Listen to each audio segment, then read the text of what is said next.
Siang itu, langit di desa Ngadirejo sedikit mendung.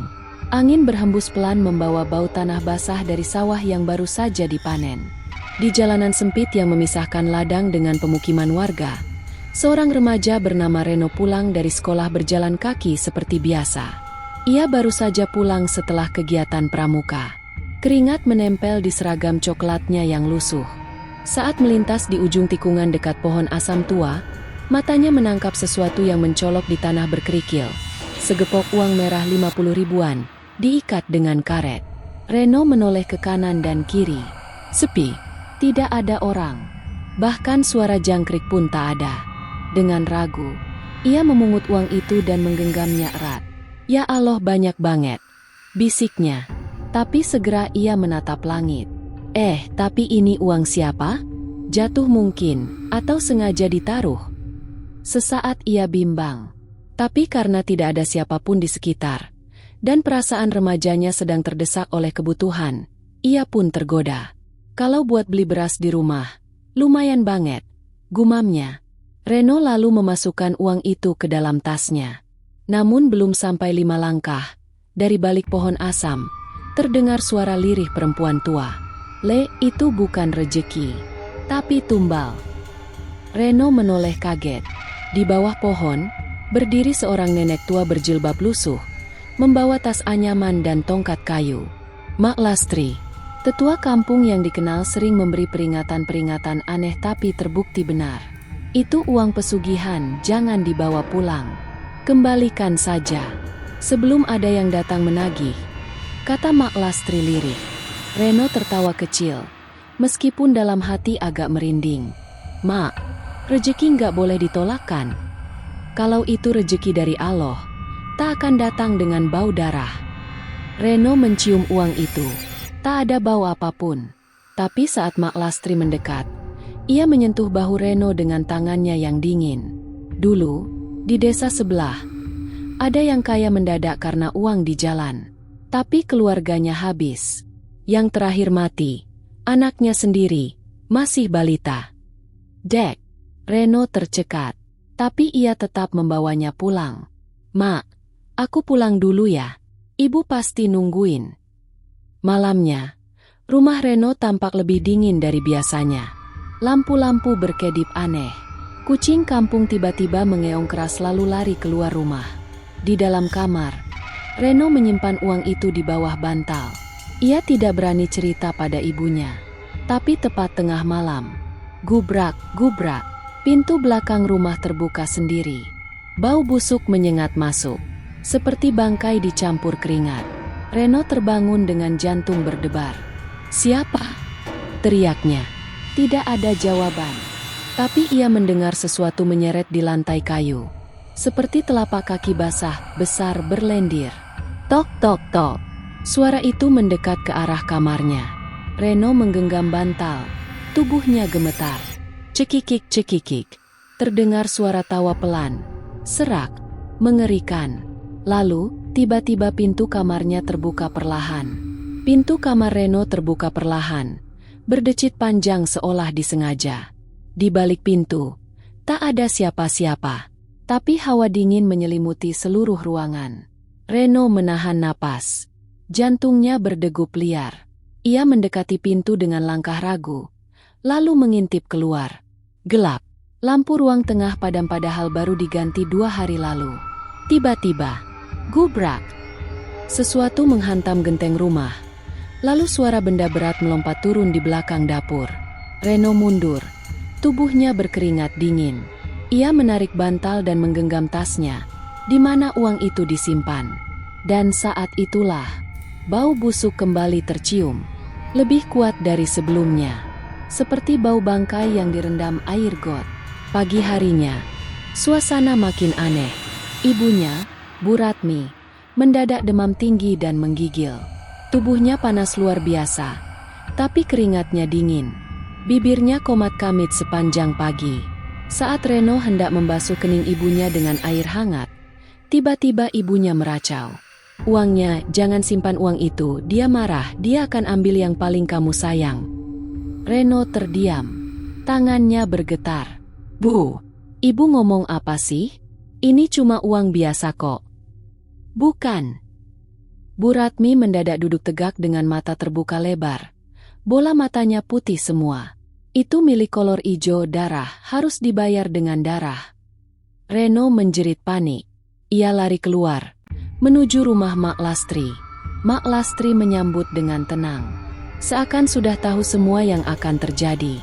Dia sudah mulai datang ya, Le? Reno mengangguk dengan wajah pucat. Mak Lastri menyeduh air jahe dan membakar kemenyan putih. Kolor ijo itu jin penunggu jalan. Banyak yang minta kekayaan padanya. Tapi dia bukan makhluk bodoh. Siapapun yang ambil uangnya, berarti menerima perjanjian. Reno gemetar. Tapi saya nggak niat. Mak, saya cuma butuh uang buat beli beras. Saya kira itu rejeki. Mak Lastri menatap Reno dalam-dalam. Setan tidak peduli niatmu. Le, kau sentuh uang itu, berarti kau terikat. Dan kolor ijo sudah mencium bau darah keluargamu. Malam berikutnya, teror semakin nyata. Ayam-ayam peliharaan Reno mati satu persatu. Ditemukan dengan perut robek, dan organ dalamnya berceceran seperti dicabik. Salah satu tetangganya, Pak Sarman, mengaku melihat sosok besar loncat dari atap ke atap rumah warga malam itu. Tingginya lebih dari 2 meter, kulitnya kehijauan, matanya menyala merah, dan bagian selangkangannya menjulur panjang seperti tali tambang. Kolor ijo. Desisnya, takut. Di tengah malam yang mencekam itu, Reno bangun karena mendengar suara orang menangis dari luar rumah. Suara perempuan sangat dekat. Ia membuka jendela pelan-pelan. Ibu. Tapi bukan ibunya. Sosok di luar sana adalah bayangan wanita berpakaian putih. Wajahnya menghadap tanah. Rambutnya menutupi seluruh muka. Tiba-tiba, sosok itu mengangkat kepala dengan cepat. Wajahnya kosong. Hanya kulit rata dan lubang hitam menganga di bagian kening. Dan dari mulutnya keluar suara berat seperti 2 makhluk berbicara bersamaan. 1 sudah diambil, tinggal 2 lagi. Esoknya, seluruh warga geger. Teman dekat Reno, Dimas, ditemukan meninggal di kebun belakang rumahnya. Lehernya patah, matanya terbuka lebar, tubuhnya membiru seperti dicekik oleh tangan besar. Yang membuat semuanya makin menakutkan adalah, di mulut Dimas ditemukan selembar uang 50.000. Sama persis dengan uang yang Reno temukan di jalan itu. Reno lemas. Ia menangis sejadi-jadinya. Dimas adalah satu-satunya teman yang tahu soal uang itu, karena Reno sempat pamer dan membagi sedikit padanya. Aka Lastri datang sambil membawa kitab lusuh dan botol kecil berisi air warna kehitaman. 1 tumbal telah diambil. Kalau kau tak mengembalikan uang itu, akan ada yang menyusul. Bisa ibumu, bisa kamu. Malam harinya, Reno berniat membakar uang itu. Ia membawa segepok ke kebun belakang rumah, menyalakan api. Namun saat api menyala, uang itu tidak terbakar. Justru makin banyak, seperti menggandakan diri. Dari balik pohon jati, muncul sesosok makhluk besar, hijau, berambut gimbal kotor, matanya merah menyala. Tubuhnya telanjang, dan kelaminnya menjulur panjang, menjuntai sampai ke lutut. Uangnya milikku. Kau sudah terikat. Bayar dengan darah atau hidupmu. Mak Lastri muncul di belakang Reno sambil membaca wirid. Kolor ijo meraung marah dan lenyap dalam kabut hitam. Tapi Reno pingsan karena darah keluar dari telinganya. Reno dan Mak Lastri melakukan perjalanan ke tengah hutan, menuju makam kuno tempat pesugihan kolor ijo bermula. Di sana ada pohon beringin besar dengan lubang di tengah akarnya. Disinilah dulu dukun pesugihan Ki Buyutari memanggil kolor ijo untuk menanam uang setan, jelas Mak Lastri. Untuk memutus perjanjian, Reno harus mengembalikan semua uang ke dalam lubang sambil membaca kalimat-kalimat tauhid.